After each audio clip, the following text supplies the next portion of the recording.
When Thomas Paine said, "These are the times that try men's souls," it sounds like he was talking about today's national madness. As then, we must stop hypocrisy and self-serving agendas of those that are trying to destroy our country.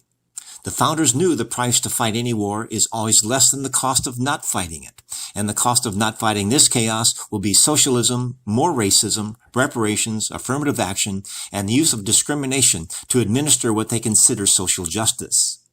None of these remedies have ever worked, nor are they sustainable, nor will they satisfy the revenge and the greed of those anarchists. Their business model is the Marxist revolution, the French Revolution, the Communist Revolution in China and Cuba, and North Korean state. All are perfect examples of absolute failures. They advocate atrocities like abortion, quota by race or sex, immigration out of compassion, with cancellation and revisionist history. Are we tolerating too much social justice, too much anarchy, too much compassion at the expense of not giving tough love, teaching self-reliance, and expecting personal responsibility? Are we raising a generation that is afraid of their own shadow, while their fathers and grandfathers invaded Normandy Beach so they could have the privilege of whining about things? They do have the right to whine, but they do not have a right to be heard. The media pounds us with information about things which we can do little. Are we expected to tolerate these riots, yet have the oppression by those in the deep state not permitting us to go to church or open our businesses? Commercial media and professional sports shove it in our face by virtue signaling and asking us not to be racist and keeping our businesses closed since we're all in this together. After 4 months of this madness, it accomplished nothing but pain. After 60 years of Democrats complaining about racism and poverty, plus $20 trillion trying to stop it, through Johnson's Great Society program, it only emboldened the race baiters to push for more. They will never be satisfied and are going to play us for fools by demanding reparation and giving us the belief that the United States is a racist country. This is only the beginning and not the end.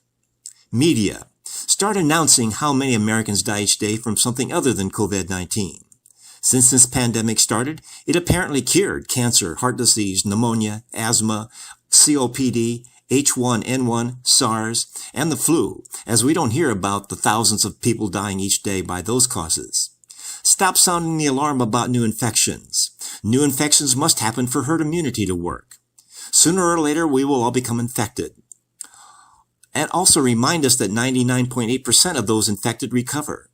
If someone feels unsafe, please wear a mask and stay home. Don't force the rest of us who want to live the American dream to do the same thing because you are afraid. Government, stop calling yourself experts and telling us how to live. Your predictions are seldom correct. You're always making excuses when you're wrong by saying it would have been much worse if you didn't follow our directions. We are ready, have laws and constitution, and we have the right to decide what risks to take.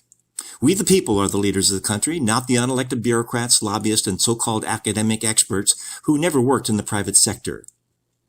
These are times that will try men's souls. The solution is not more money, rioting, social distancing, or kneeling for the national anthem. It is letting us live in liberty, doing what Americans do best, making the decisions that involve risk.